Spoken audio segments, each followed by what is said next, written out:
Estamos muy contentos de poder recibir a nuestro destacado invitado de hoy día, que es Alex Bram, en representación de Más Arquitectos. La mayoría de nuestros alumnos ya investigó acerca de su trayectoria y currículum, por lo tanto no voy a entrar en detalles y además vamos a ver su trabajo. Lo que sí me gustaría destacar de esta oficina es que yo creo que dentro de las oficinas jóvenes son diría, la más seria o la más profesional. Creo que hay un fuerte ejercicio de contención formal para privilegiar la preocupación por los detalles. Hacen una arquitectura de impacto público por la dimensión de su obra, y creo que para ser un equipo de 4 arquitectos jóvenes, yo personalmente tuve oportunidad de trabajar con uno de los socios, que es David Bonomi, que además de haber sido toda una experiencia, me permitió conocer a unas personas que tienen mayor dominio en el oficio constructivo que conozco. Y eso es un tremendo aporte y talento que me imagino que es parte de es uno de los elementos que potencia a este equipo de 4 arquitectos, ¿no? Más los eventuales colaboradores. Vamos a hacer la presentación y va a haber un pequeño espacio de preguntas. Pongan atención en particular al edificio corporativo de la CCU, y si alguien tiene la inquietud de conocer el edificio personalmente, creo que es una visita altamente recomendada, porque ya con solo estar en el hall es una clase de arquitectura. Así que dejo con ustedes a Alex Bram.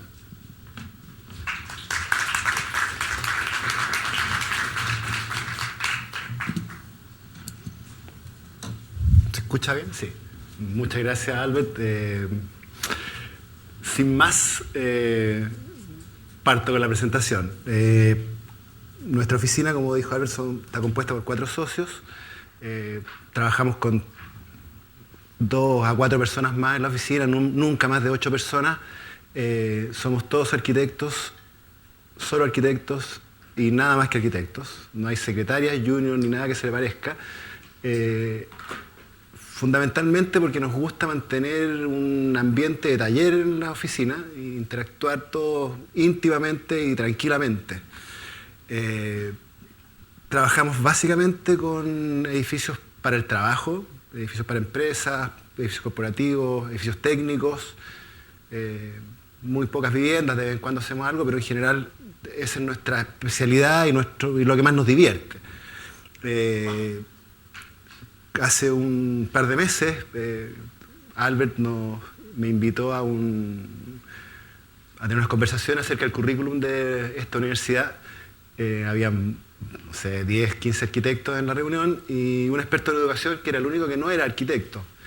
Y dentro de la conversación, este personaje, no recuerdo el nombre, preguntándonos acerca de cuáles eran las habilidades y competencias que debía tener un estudiante de arquitectura, con qué debería titularse.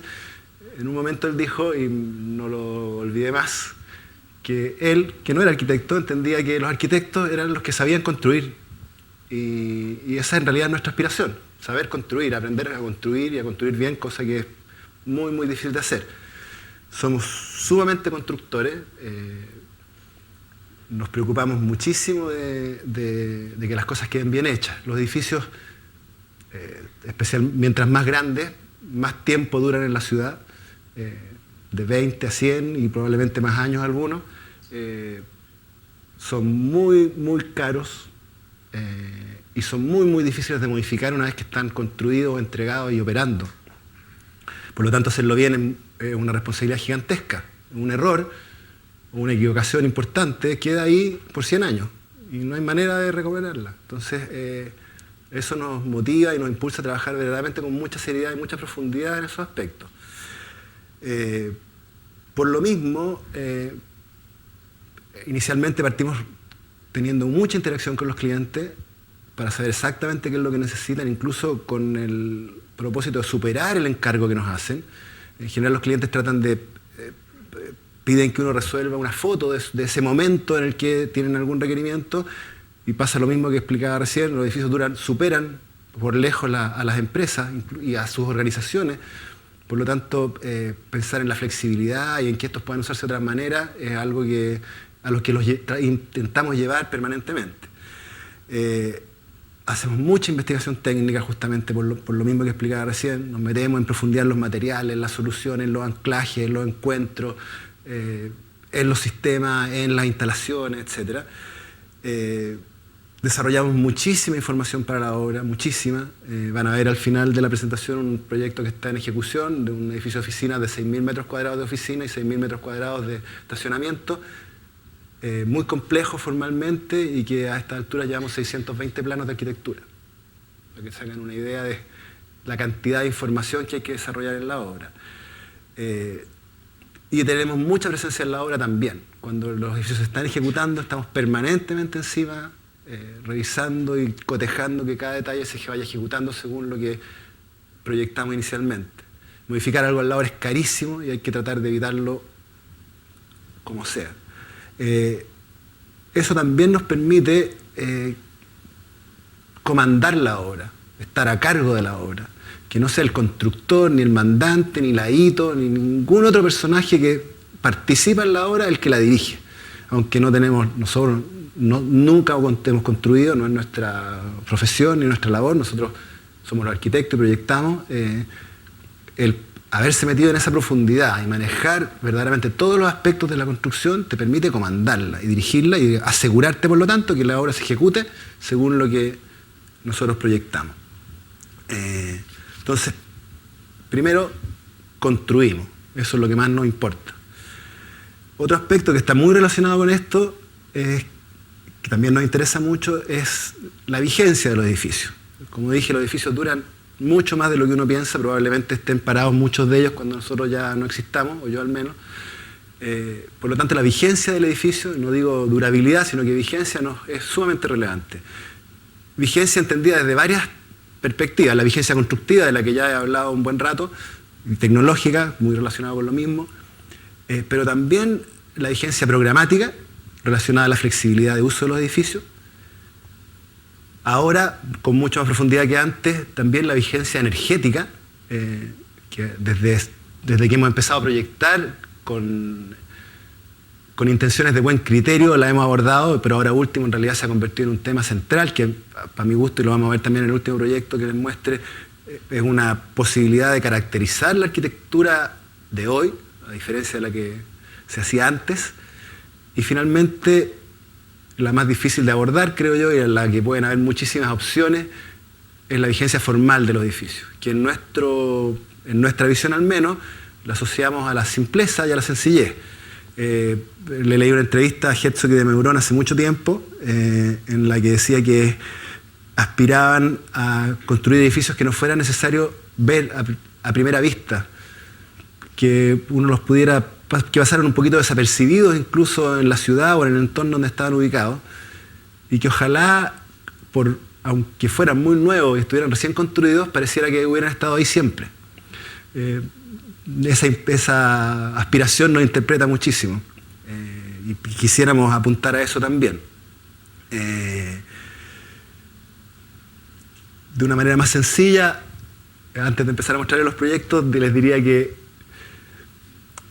nos gusta el ángulo recto, nos gustan las cosas simples y bien resueltas. Probablemente, en parte porque como nos hemos metido muy profundamente en la construcción de los edificios y sabemos lo difícil que es hacerlo bien, más complicaciones que las necesarias no son buenas. Les empiezo a mostrar, por lo tanto. El primer proyecto, les voy a mostrar. Esos proyectos son primero 3 proyectos para las autopistas urbanas. Todos saben que se construyeron al menos 4 autopistas urbanas en Santiago, la Costanera Norte, que nosotros no tuvimos nada que ver con ella, pero la Autopista Central, Vespucio Norte y Vespucio Sur sí nos encargó sus edificios administrativos y de control de los edificios, de la autopista. El edificio de la CCU, que es el edificio corporativo de la Compañía de Cervecería de Unida, que está en Vitacura, en pleno Sanhattan. Y finalmente un edificio para la inmobiliaria transoceánica que está en Santa María con Agua del Palo, que es un edificio que está en obra en este momento, que no lo hemos mostrado nunca y que bueno, se va a mostrar en lo que se puede, no está terminado, se debía terminar a fin de año. Para Autopista Central nos encargaron este edificio, que es el Centro de Atención de Emergencia Sur. Está ubicado aquí en San Bernardo, frente a los Cerros de Chena. La Autopista Central hace ese recorrido, tiene también General Velázquez, una ruta de 60 kilómetros de largo. Ellos compraron este edificio, que era el edificio de la distribuidora de electricidad Río Maipo, para ubicar su oficina administrativa. El lote incluía un pequeño galpón, en el cual también se remodeló y construimos algunas oficinas técnicas, pero el centro de atención de emergencias, que aloja las oficinas de emergencia, las oficinas de mantenimiento de la autopista, las bodegas respectivas, el centro de control de tráfico, que es un lugar neurálgico de la autopista, donde están los video walls, donde comandan todo el sistema de la autopista y además está todo el sistema de cobro, que les es muy relevante, por supuesto, más los estacionamientos de los vehículos de emergencia y los estacionamientos de los vehículos siniestrados, era el programa que tenía que alojar este edificio. No tenían prácticamente terreno. Lo que está aquí es una foto del Google antes de que se terminara la autopista. Las que están en oscuras son las caleteras y las vías expresas van en el centro. Lo que hicieron para conseguir el terreno fue que desviaron la caletera y la acercaron hacia las vías expresas. Esa es la nueva caletera. Para conseguir un paño frente al edificio donde pudieran construir el edificio. Eso arrojó un paño que tiene 18 metros de ancho y 250 metros de largo aproximadamente. Esa proporción insólita de terreno, la verdad es que para la arquitectura, al menos a nuestro entender, es un enorme regalo. El proyecto salió solo, no había nada que hacer. Esa desproporción, entre comillas, definía el proyecto sin tener que darle mucho más vuelta. En el partido del edificio, obviamente un edificio largo, puestos pegados a la carretera, en la que la antigua caletera se usa como la calle interior del edificio para poder tener rápida salida de los vehículos de emergencia y rápido ingreso, y la caletera, como digo, se desvía. Evidentemente, el frente, que es fachada poniente, que se presenta a la carretera, y el frente que da hacia el interior, son motivos de diseño completamente diferentes. Es donde se separa el edificio. Ahí ven los cortes generales, los cortes principales, las elevaciones largas. El frente a la carretera, el segundo piso oficinas, hasta ahí, luego el hangar de los vehículos de emergencia y finalmente el hangar de los vehículos siniestrados.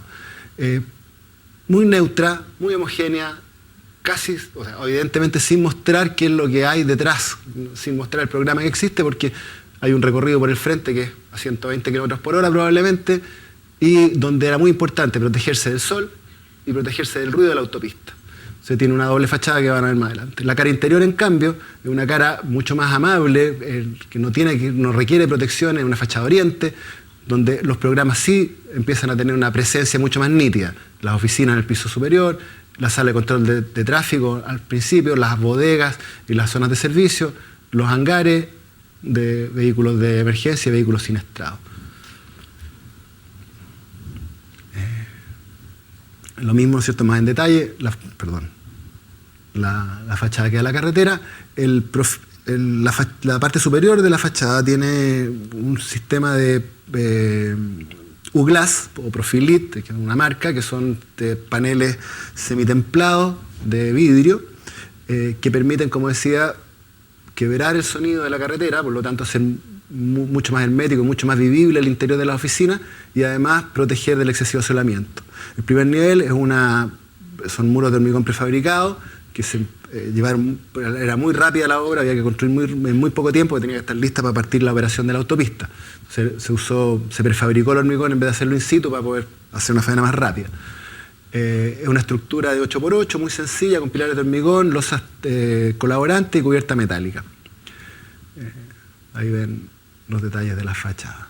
La fachada interior, en cambio, como les decía, con mucho más detalle, donde empiezan a aparecer los programas, las bodegas, las oficinas superiores, este alero que es el que permite comunicar todos los programas interiores, y además un pasillo superior, que es el que aparece aquí, que conecta las oficinas con las zonas de vehículos.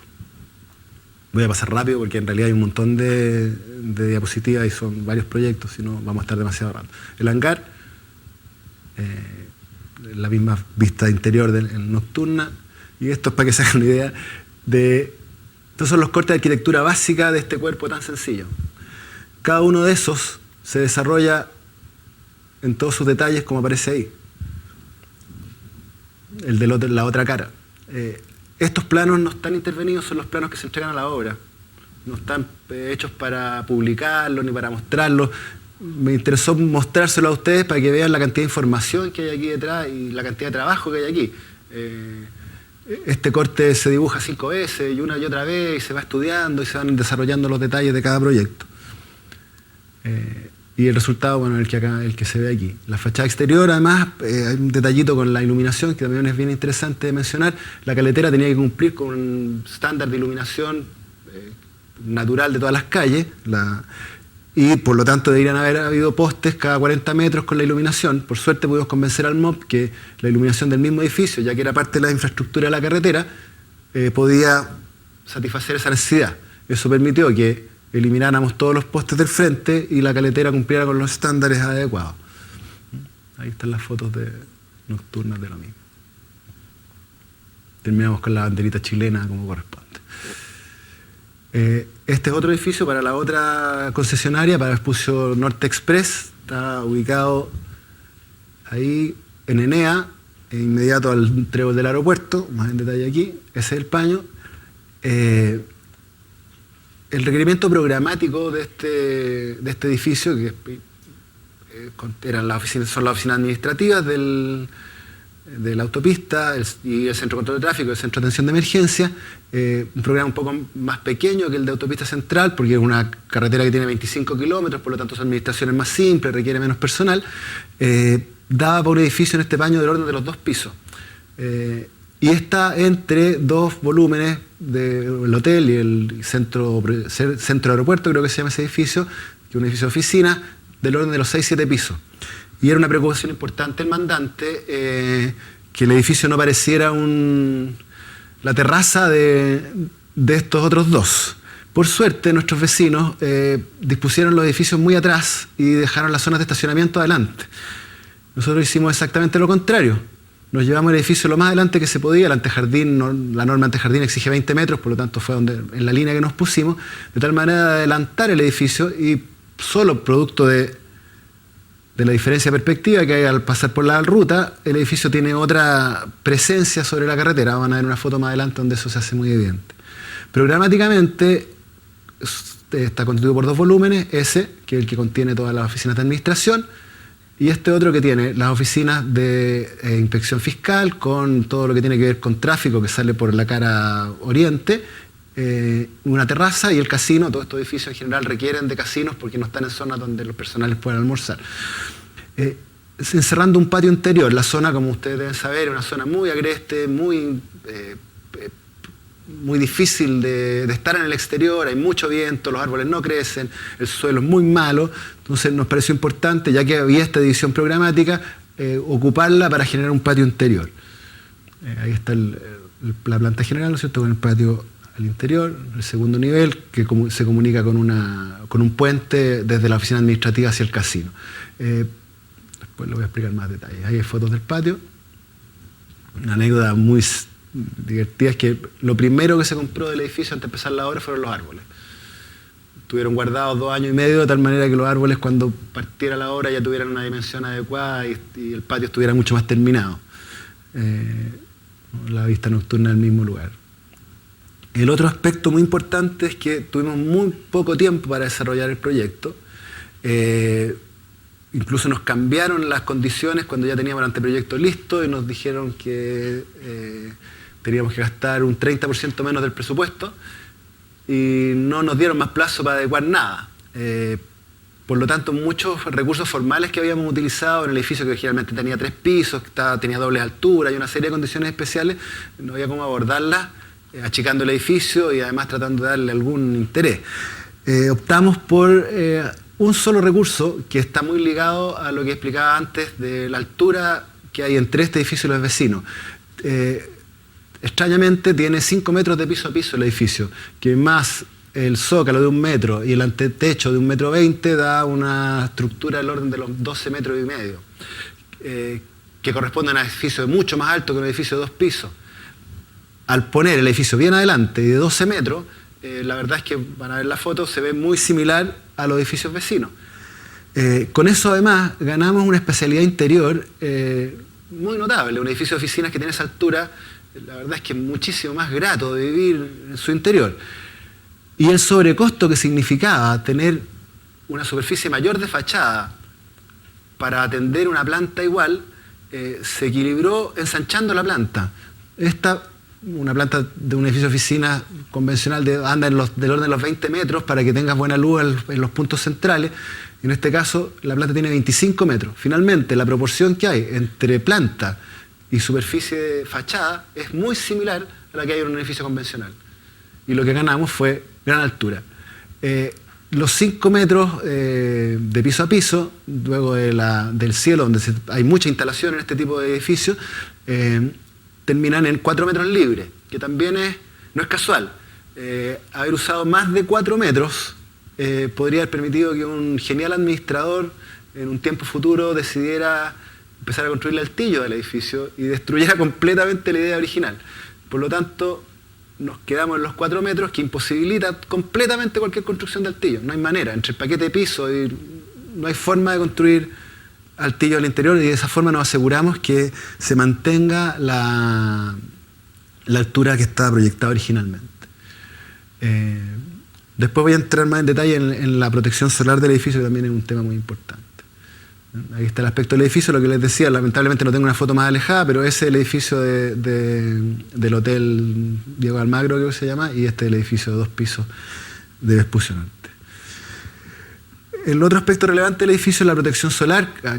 No hay manera de protegerse con árboles, como les decía, el terreno es muy agreste, no hay forma de ir por esa vía. Tiene fachada poniente que da a la carretera, la fachada norte, muy iluminada, un exceso de sol, por lo tanto había que protegerla para poder vivir bien en el interior. En este caso, el mandante, un alemán de Hochtief, que es una de las empresas concesionarias, por suerte, con una gran cultura arquitectónica, conocía mucho más que los habituales clientes con los que nos toca interactuar, arquitectos, materiales, especificaciones, etc. Incluso hacía un encargo mucho más interesante. Un poco de suerte, yendo a ver el terreno, comentó, no recuerdo por qué, de las mallas que había usado Perrault en el estadio Saint-Denis y en otras partes. Perrault ha desarrollado esas mallas con una empresa alemana que se llama GKD, son unas mallas espectaculares que ahora trae Hunter Douglas, verdaderamente increíbles, muy durables, que requieren muy poca estructura para montarlas, por lo tanto son muy leves, pero él mismo me dice, sí, fantásticas, pero impagables. No hay manera de que nosotros podamos pagar algo así. Y recordamos que cuando estábamos en la universidad, o sea, hace un montón de rato ya, para hacer maquetas nos íbamos a RGM, que es una fábrica de mallas de alambre que hay en Avenida Mata con Cuevas, creo, que fabricaban mallas para cintas transportadoras en acero inoxidable. A ver, capaz que esta señora podamos hacer algo. La malla que fabrican ellos es una malla con un tejido de una espiral que se engancha con otra espiral y que pueden decidir el paso de la espiral, el largo, el espesor del alambre, y de esa manera logran que las mallas sean muy flexibles en un sentido para que pueda funcionar en la cinta transportadora y relativamente rígida en el otro porque no necesita flexibilidad. El mismo requerimiento que tendría una malla como esta, colgarla desde arriba, tirarla desde abajo, estábamos listos. El problema de la malla que fabricaban ellos es que la malla, como es una espiral, un cable va tapando al otro. Por lo tanto, para lograr al menos un 50% de opacidad, que es lo que se requiere para poder sombrear la fachada, esa malla tenía mucho peso y por lo tanto era muy cara. El acero inoxidable es un material carísimo y de nuevo llegábamos a precios similares a los que tenía la malla alemana. Finalmente lo que hicimos fue que, no sé si hay un detalle más, bueno, estos son los espacios interiores, esa es la vista desde el interior. Bueno, ahí se ve. Finalmente lo que hicimos fue que el tejido que ella podía fabricar lo usamos como colgador. Esa línea que se ve ahí tiene 2 centímetros de espesor y es una espiral que se engancha con otra espiral y con otra espiral. Y dentro de esas espirales se insertaron las barras, que son en este caso de 4 milímetros de diámetro, separadas 4 milímetros.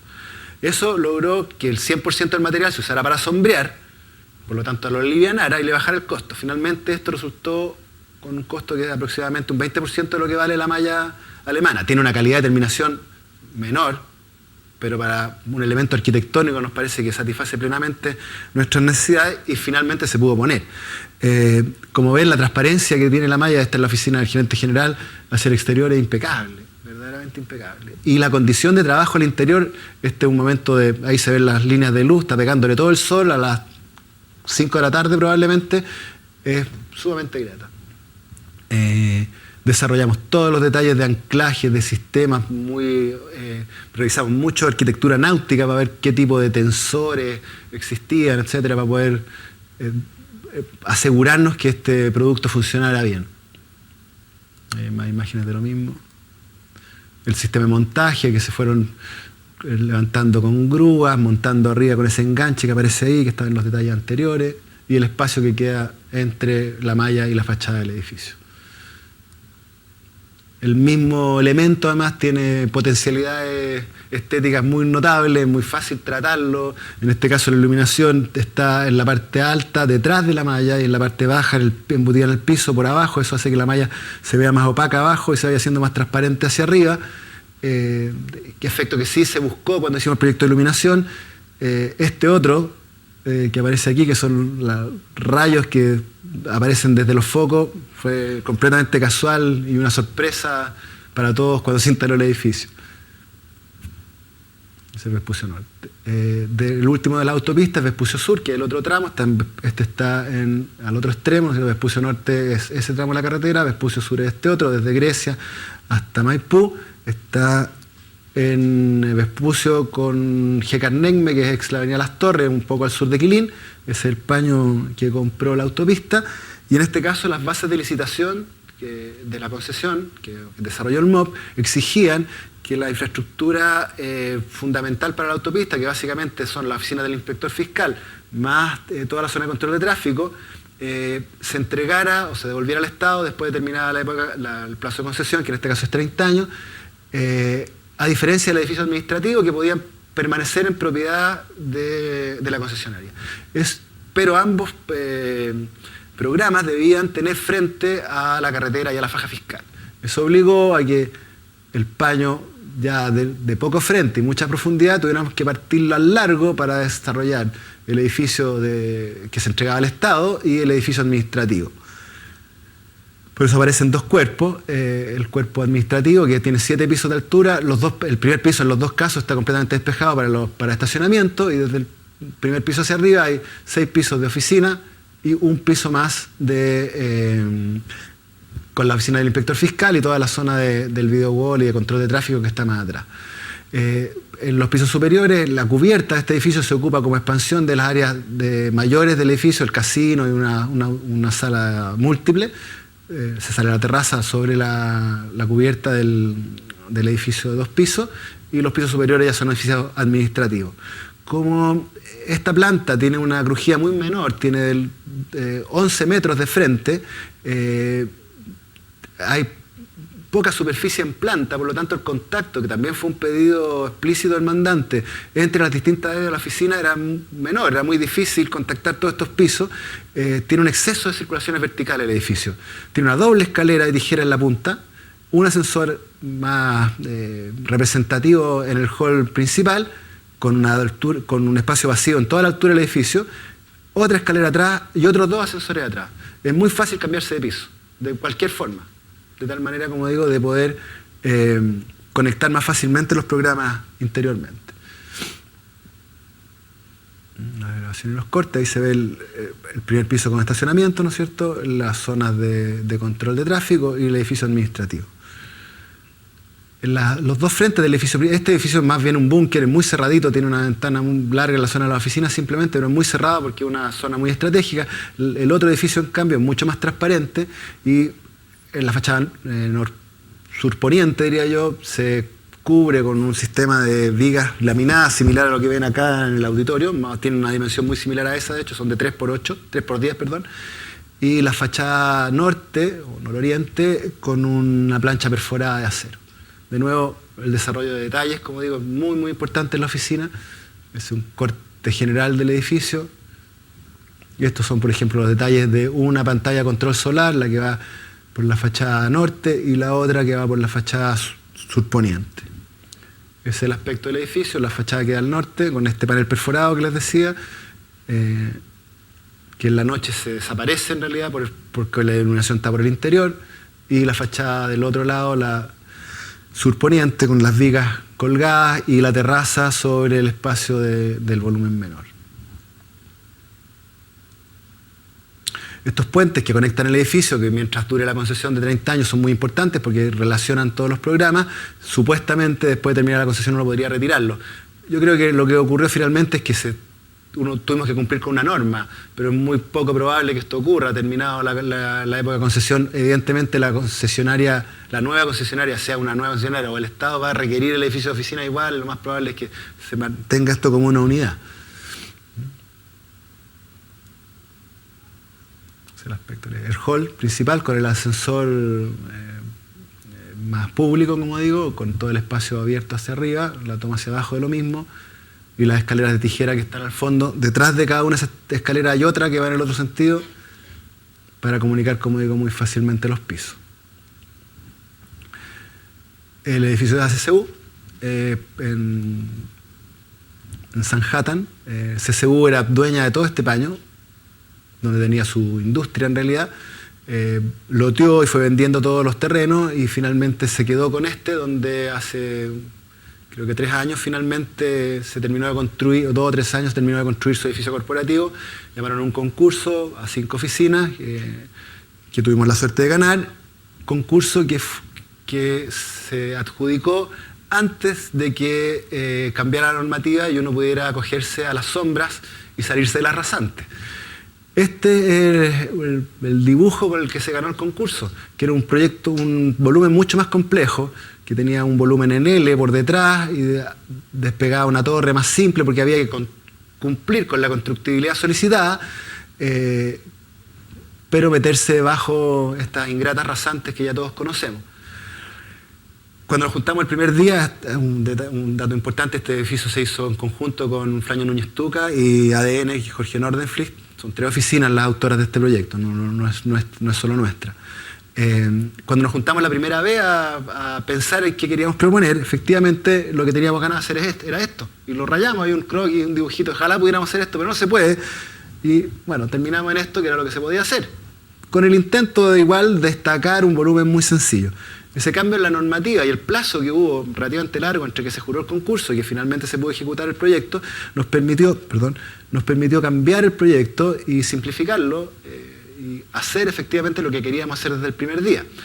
No fue fácil porque estas formas tan sencillas son difíciles de transmitir a un propietario. Tienden en general a enamorarse de pequeños detallitos y juegos, etc. Cuando uno ya los pone frente a esto, tiene una especie de sensación de vacío terrible y fue muy difícil, como digo, volver a convencerlos de que esto era mucho mejor y valía la pena hacer todas las modificaciones necesarias. El edificio es mucho más esbelto, tiene 6 pisos más que el anterior, es mucho más simple, a nosotros nos parece muchísimo mejor.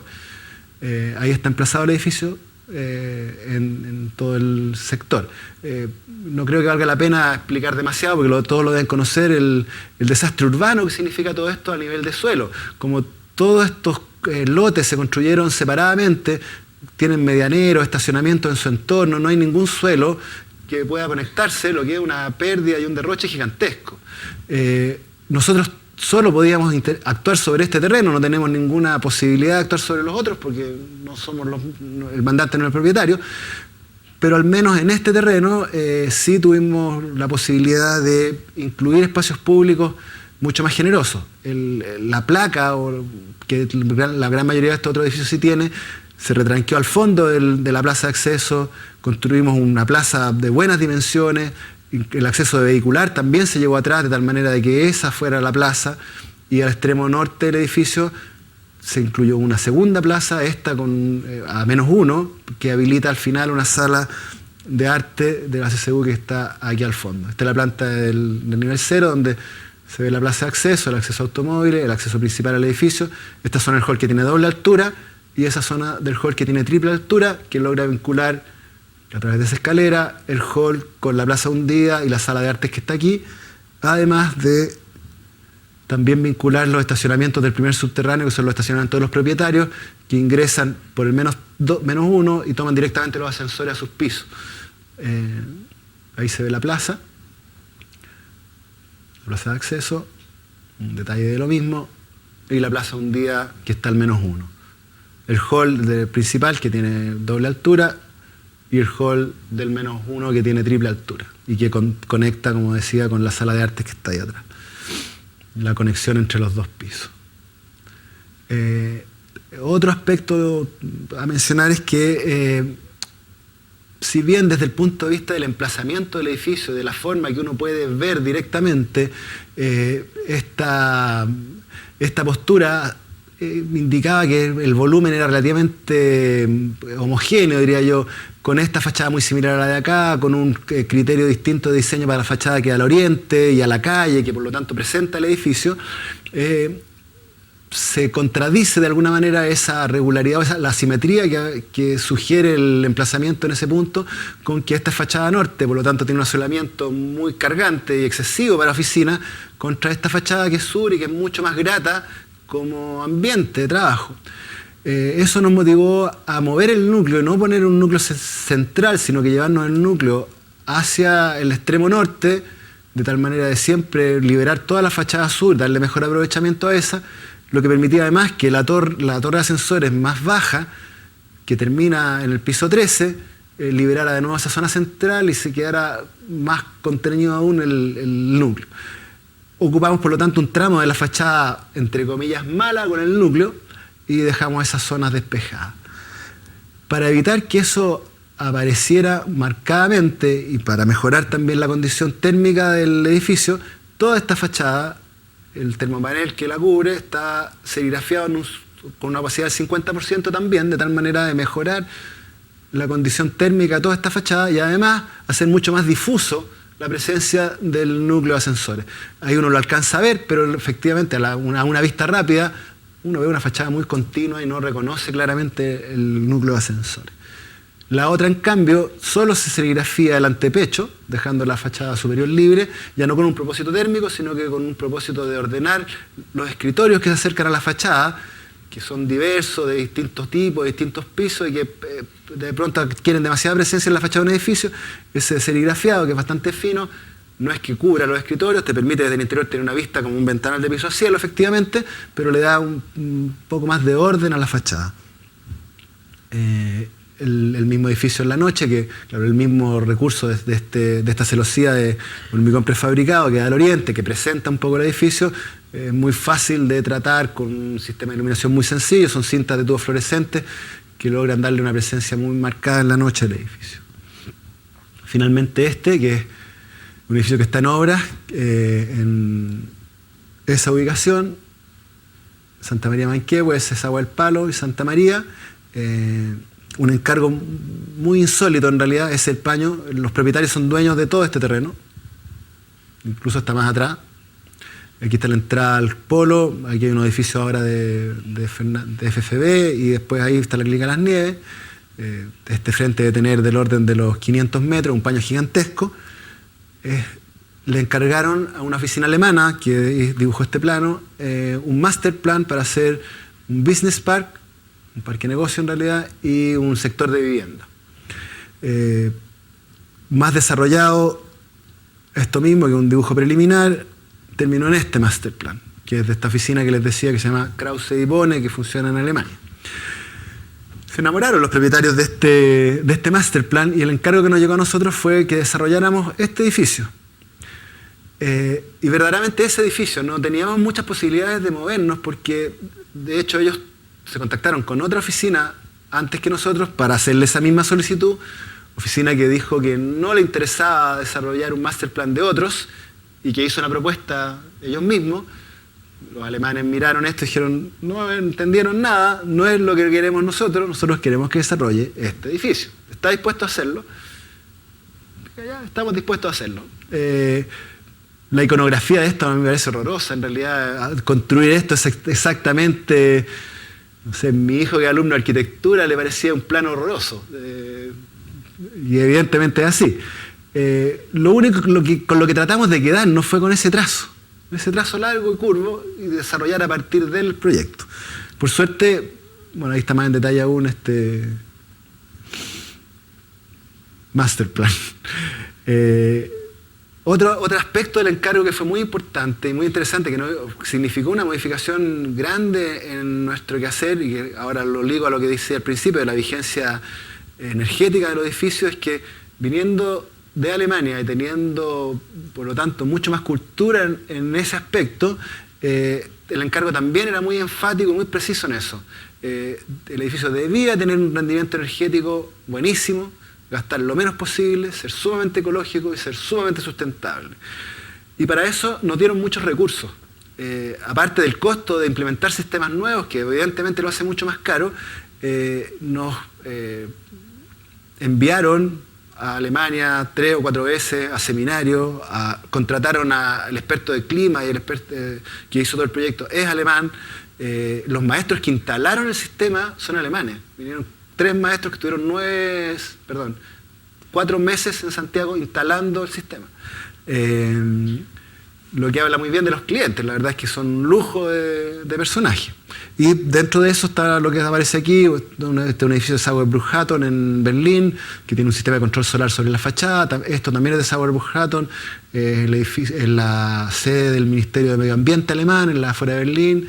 El edificio de Renzo Piano del Museo de Ciencias Naturales en San Francisco, foto que está tomada desde esta torre, que es del Museo de Young, de Herzog y de Meuron, que también entra en estos temas. Este edificio, techo verde, celdas fotovoltaicas, el sistema de aislación térmica es con desechos de jeans, sumamente elaborado. Aislaciones térmicas que se ocupan regularmente en Alemania, 40 centímetros de aislación térmica, marcos de ventanas con cortes de puente térmico, doble contacto, etc. Techos verdes. Es todo este nuevo lenguaje o nuevas tecnologías que empiezan a aparecer. Volvemos al proyecto, empezamos a desarrollar ya sobre ese trazo que les decía, el trazo largo, limpiando un poco, simplificando, dibujos muy, muy complejos.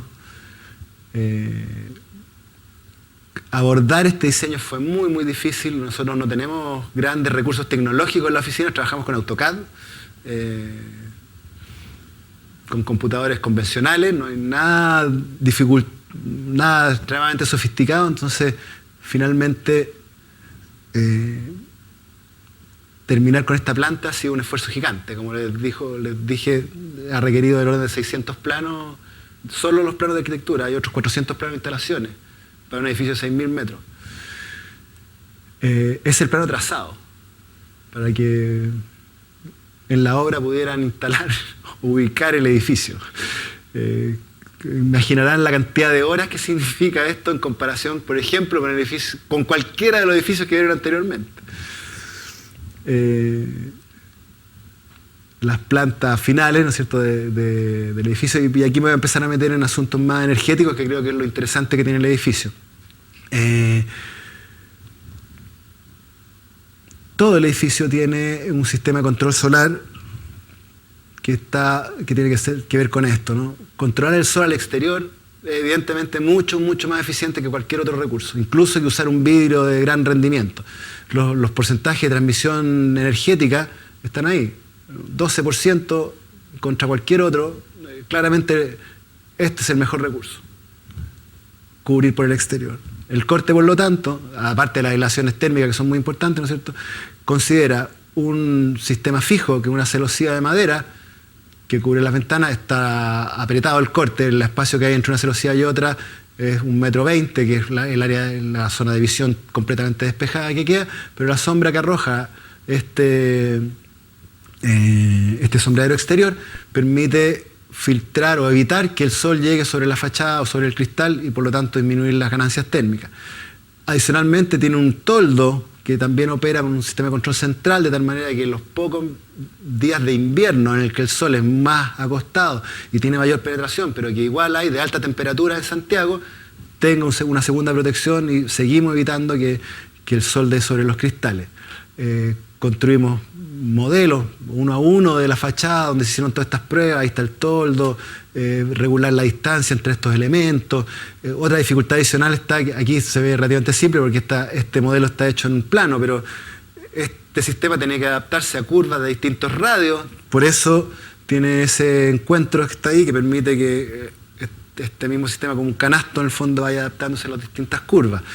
El sistema, eso desde el punto de vista de la protección solar, que es lo que tiene más referencia con la arquitectura. En general, diría que aproximadamente el 80% del ahorro que uno puede lograr, si piensa el edificio desde esta perspectiva desde el inicio, está en los recursos arquitectónicos. Tiene que ver con las protecciones solares, con usar los materiales adecuados, con lograr buenas aislaciones, con orientar adecuadamente los edificios. No mencioné también las alturas de piso a cielo para lograr buena iluminación natural, etc. Los recursos, por lo tanto, a los que uno tiene que acceder para mejorar las condiciones de sustentabilidad y eficiencia energética de los edificios están básicamente en la arquitectura. Como digo, del orden del 80%. El 20% restante tiene que ver con sistemas eficientes, con usar energías renovables y limpias y en muchos casos muy baratas, y con incorporar sistemas de control que permitan regular estos sistemas para que operen de manera óptima. Ahí está el otro 20%. Claro, es 80-20, ¿de acuerdo? Pero el 20% también es muy relevante y es donde probablemente aparecen más novedades. Dentro de eso aprendimos, porque no teníamos certeza ni claridad de todas estas cosas, que la asociación térmica tiene dos componentes. Una, la temperatura del aire, y la otra es la temperatura de los cuerpos que están en el entorno. O sea, que es lo que te quiere explicar este gráfico. Si hay un muro con mala aislación y tienes, esto es un gráfico alemán, por lo tanto no importa más el frío que el calor, tienes 12 grados en esa superficie, en una temperatura del aire de 21 grados, vas a tener una sensación térmica del orden de los 15. Con una aislación, bien aislado el muro, con 17 grados, los mismos 21, tiene una sensación térmica de 18 grados. O sea, la temperatura de radiación de los cuerpos que hay en el entorno es muy importante para la sensación térmica. Para eso, por lo tanto, lo que se incorporó como sistema de climatización del edificio, más que aire acondicionado, es un sistema de capilares, que es lo que está dibujado ahí, que son unos ductos de 3 milímetros de diámetro, donde circula agua, fría o caliente, dependiendo si uno quiere calefaccionar en invierno o enfriar en el verano, que logran una temperatura muy homogénea en la superficie y irradian la temperatura que uno desea. Eso combinado con un sistema de ventilación que permite o que debe renovar el aire, porque esto no renueva el aire se vicia, hay que estar cambiándolo, que se llama ventilación de fuente, que a muy baja velocidad, de tal manera de que uno no sienta flujos de aire y además el flujo vaya pegado al piso y vaya cubriendo los espacios los lugares más calientes. El cuerpo, un computador o cualquier fuente de calor termina cubriéndose por este sistema y moviéndose el aire como aparece ahí. Eso, además, en este caso, por suerte el propietario tenía derechos de agua y un pozo. Y la manera de enfriar este sistema de capilares es sacando agua del pozo, pasándola por un intercambiador de calor, devolviéndola a un pozo de infiltración y en el intercambiador de calor, por lo tanto, enfriar el circuito de agua que va por el interior de estos ductos. Eso hace que el gasto energético del edificio para enfriarse sea el costo de la bomba para poder levantar el agua, pasarla por el intercambiador y devolverla. Muy, muy bajo. Este es el esquema del sistema, que además tiene chillers de respaldo, no voy a entrar en detalle en esto ahora porque no es el caso. Obliga esto además a que tengamos un cielo en yeso, liso, perfecto, impecable, ni un cielo falso, y las instalaciones por el piso, lo que también le da un estándar mucho mejor al edificio. Se requiere adicionalmente tener las matrices y los ductos principales, ahí está el retorno de aire también, en una cenefa, que es la que se instala en la zona donde se dividen las oficinas cerradas de los pools abiertos de trabajo. Esas son las colchonetas que con los capilares, los ductos de 3 milímetros son eso. Ese es el intercambiador de calor, para que vean una máquina pequeñísima. Y los ductos de inyección a los dos cuerpos del edificio, inyección y retorno de agua, inyección y retorno de agua al cuerpo que está más al oriente. Y ahí está la instalación, se afianzan a la losa con estos clips que se giltean, se pone antes un imprimante para que tome bien el yeso. Y otro detalle que uno empieza a meterse en esto es que dispusimos estas colchonetas siempre dejando libre un espacio de 15 centímetros entre los montantes de la estructura del muro cortina, de tal manera que después puedan ponerse tabiques en cualquier punto sin el peligro de romper el sistema. En todo caso, tampoco es crítico romperlo, porque si se rompe, como el capilar va pegado al yeso, uno encuentra inmediatamente la filtración. No es como si tuviera el ducto embutido en la mitad de la losa, de pronto la filtración aparece en otro punto. Aquí es muy evidente, se rompe ahí está la filtración. Basta de romper el yeso, que tiene 20 milímetros de espesor, sellar con calor la cabeza del ducto y uno pierde una hebra. Eso es todo lo que ocurre. Entonces tampoco es tan crítico, pero obviamente hay que evitarlo. Ahí está el sistema de instalación. Como digo, primero se afianza con estos clips y después el mismo yeso es el que actúa como fijación final. Y ahí ya se ven los espacios más terminados con el cielo raso, en el que dejamos además unos recesos ahí, que son esos puntitos que se ven ahí, justo frente a las líneas de los pilares, para que sea muy evidente que esos son los puntos donde pueden fijarse y nadie vaya a equivocarse y fijar un tabique donde no corresponde. El sistema de inyección de aire, que también es un sistema centralizado y que también se enfría con el mismo agua del pozo que se saca. O sea, el aire que entra al edificio pasa de nuevo por un intercambiador de calor que está conectado al agua fría que viene del pozo. Las tomas de aire además están puestas sobre un espejo de agua que le baja la temperatura al aire y además lo humidifica. Ahí están las tomas y estas ya son fotos de la obra. Es la manejadora de aire, también unas máquinas impecables. La iluminación artificial como complemento a la iluminación natural también es un punto muy importante de la base energética del edificio, del orden de entre un 30 y un 40% del gasto energético de un edificio es producto de la iluminación artificial. La ventaja de tener un cielo liso y blanco permite iluminar por reflexión, que es mucho mejor en realidad porque tiene una luz mucho más pareja. La iluminación general está ahí, en torno en esta zona de las oficinas y en la zona interior ahí. La misma iluminación que se usa como iluminación exterior del edificio también aporta la iluminación interior de las oficinas. Y finalmente, si fuera necesario, se incorporan lámparas independientes que son muy fáciles de alimentar porque hay piso falso. Y otro aspecto tecnológico muy interesante es que se reemplazaron todos los balas de los equipos fluorescentes por balas Lutron, que son balas digitales.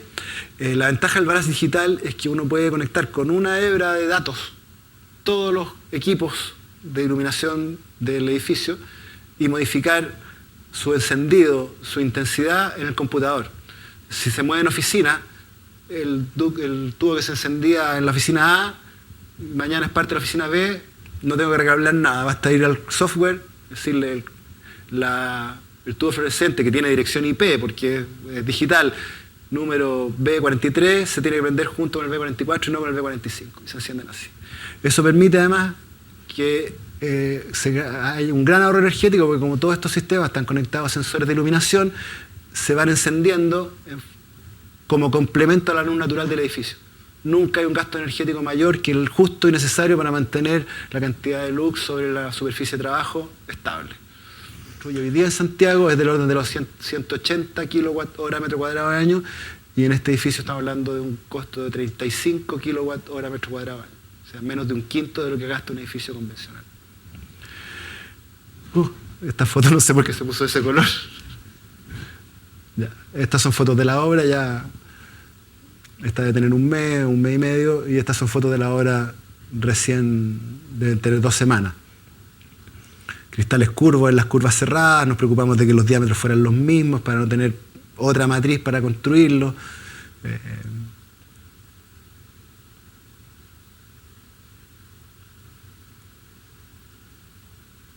El auditorio, salida de los ascensores. El sistema de celosías de madera que les decía que está recién empezando a montar. Ahí hay un detalle. También madera de fresno con un sistema de secado canadiense.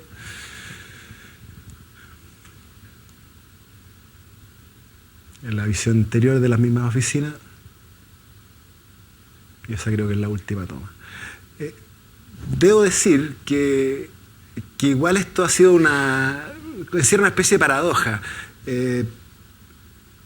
como ustedes ven, la forma de este edificio tiene poco que ver con lo que nosotros hemos hecho anteriormente. Venía obligada y había que asumirla. La verdad es que nos ha divertido, aparte del sufrimiento que les decía de tener 600 planos, que obviamente no nos pagaron 600 planos, ha sido divertido en realidad y nos ha dado un nuevo aire el meterse en unas complejidades que antes no habíamos abordado. Y el resultado formal a nosotros nos tiene muy contentos. La verdad es que uno va al edificio y reconoce en esta cosa tan difícil lugares sumamente interesantes. Ahora, si uno lo analiza estrictamente desde el punto de vista de la sustentabilidad, la verdad es que yo creo que no tiene ningún sentido. Sería mucho más simple, mucho más barato, mucho más sustentable, ser más austero, ser más simple y no tener que llegar a tanto. Mientras más veo el edificio, más me amigo con él, porque parte de la sustentabilidad tiene que ver con la calidad de vida de la gente y eso está relacionado a la arquitectura. Como les dije al principio, muchos de los aspectos técnicos que nosotros abordamos y que los abordamos en profundidad y con la mayor seriedad posible, tecnológicos, programáticos, constructivos, energéticos, como les decía, tienen que estar, son muy importantes que estén, pero creo que no bastan para explicar lo que la arquitectura que uno termina haciendo. Hace unos años, un par de años probablemente o menos, cuando la RQ decidió publicarnos un libro y hicieron el lanzamiento del libro de nuestra oficina, bueno, hablaron un montón de arquitectos, 3 o 4, y obviamente habían personas que no eran arquitectos, algunos familiares de hecho, y uno de ellos se acercó y me dijo, qué notable, escuché todas las conferencias, todo lo que hablaron, está todo muy bien, y nadie dijo belleza. Término que nadie usó nunca, hablaron todos los arquitectos y nadie habló de la belleza, todos hablaron de todos los aspectos, los mismos que he hablado yo. A nosotros nos pasa un poco lo mismo, no tengo nada que decir acerca de la belleza, no hay nada que hablar al respecto. Sí, es algo que nos preocupa intensamente y probablemente el tema que más discutimos mientras desarrollamos los proyectos, pero tiene que ver con una proporción, con que esto sea un poquito más alto porque se ve mejor o se ve peor. Y eso yo por lo menos no he logrado conceptualizarlo ni transmitirlo. Yo creo que todo lo otro tiene que estar, no tiene que partir de ahí para adelante, pero no es suficiente. El resto es algo, como digo, que se resuelve en la intimidad del taller. Eso sería todo. Muchas gracias.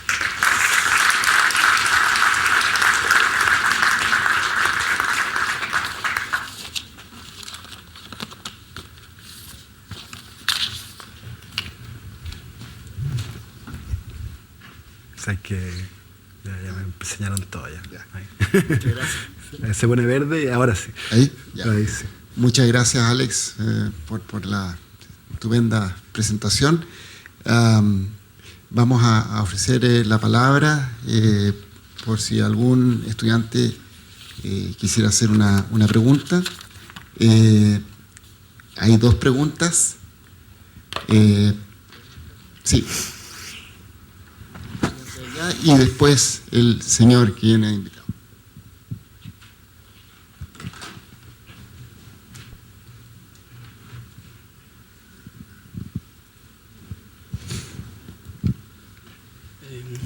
Hola, buenas tardes. Hola. Usted al principio de la charla habló sobre los puntos importantes que abordaba su oficina, que era como la vigencia, la construcción, que tenía una ardua investigación sobre cómo hacer el edificio. Pero lo que me llama la atención es que no nombró como un punto importante ni la relación con el ambiente, ni cómo integrar la naturaleza, ni tampoco habló de de entregar un sentimiento a la persona que ocupe ese lugar. Mi pregunta es, ¿cómo ve usted a la arquitectura, a ese tipo de arquitectura, distinta a la que ustedes fabrican? Como por ejemplo a la de Peter Sutton, que más que él, al crear un edificio, aunque el edificio cumple con todos los requerimientos funcionales, de materialidad, de todo, si el edificio no le entrega un sentimiento, lo destruye y empieza de nuevo. igual, obvio que él tiene el horario, el presupuesto, el tiempo, todo eso, pero también hay otros arquitectos como Tadao Ando que no tienen, que hacen proyectos muy sencillos, pero también buscan mezclar la naturaleza, el entorno y lograr que también sea una parte como una satisfacción del alma para la persona que ocupe ese lugar. Mira, yo creo que lo último que dije está muy relacionado a eso. Efectivamente nos preocupa que la gente... Hay dos cosas. Uno tiene que ver con asuntos más objetivos que son mucho más simples de explicar. No sé si atender el alma necesariamente, pero atender las condiciones ambientales de las personas sí nos preocupa mucho. Que tú trabajes en un lugar donde tengas buenas vistas hacia el exterior, hacia el paisaje, por lo tanto, que la temperatura donde estás trabajando sea una temperatura efectivamente de confort, que no tengas un chorro de aire cayéndote en la espalda, que la iluminación de los lugares donde estás trabajando sea de buen estándar, es para que la gente pueda habitar o ocupar adecuadamente los edificios que proyectamos. En lo que tiene más que ver con el alma, como dices tú, para mí, a mi entender al menos, eso es un misterio gigantesco. No sabría cómo explicarte cómo atender el alma de las personas. Lo que te puedo decir es repetir un poco lo que te dije al final. Efectivamente, a partir solo de aspectos técnicos o constructivos o medianamente objetivos, no se explica la arquitectura. No es suficiente. Yo te diría que en eso las cosas que podría decirte tienen que ver con la austeridad, la sencillez, el tratar de no alardear ni con las formas ni con la arquitectura.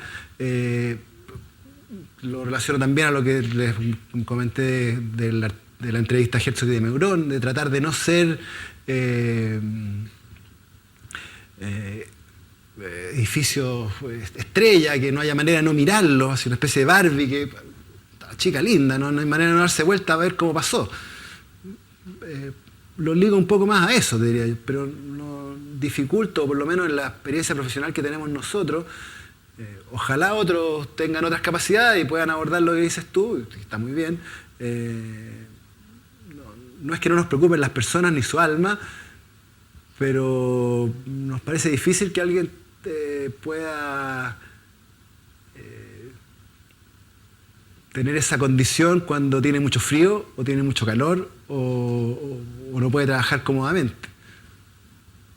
En relación a la integración del edificio con el paisaje, bueno, los edificios que tú viste, todos los del principio, incluidos SU, están en unos ambientes urbanos sumamente densos. Los edificios de las autopistas no tienen una relación paisajística importante por su emplazamiento, por su función, por lo que requieren. Eso no significa que no pensemos en esos temas. Viste el patio de Vespucio Norte, les conté lo de los árboles, que no es menor, pero son lugares donde no hay un gran parque en el entorno y donde no hay cómo hacerlo crecer tampoco. El último edificio que vieron sí tiene una condición mucho más generosa en ese aspecto. Tiene un edificio de 6.000 metros en un paño de 20.000, con un parque de 20.000 metros ahí, con el paisaje del Cerro Manquehue y de todo el borde de ese cordón, con una presencia gigantesca. Pensar en que tener una buena relación con el paisaje o preocuparse de esos temas significa que crezcan plantas por todos lados, yo creo que es un error. No creo que vaya la cosa por ahí. El edificio de Borja y Enrique Brown del consorcio, que tiene esta fachada verde, me parece fantástico, pero si todos los edificios de Santiago fueran iguales, me sentiría en un lugar muy extraño. El paisaje, donde está el paisaje, aquí adentro del auditorio no vamos a meter árboles, y está muy bien como auditorio. Lo que hacemos nosotros son espacios para el trabajo, que trabajen bien y que sí se relacionen bien con el entorno, nos parece importante, pero más bien a través de las fachadas, de las vistas, de ese tipo de elementos, más que de una incorporación muy directa de elementos naturales al interior de la arquitectura. Yo creo que no lo necesita, por lo menos lo que a nosotros nos gusta.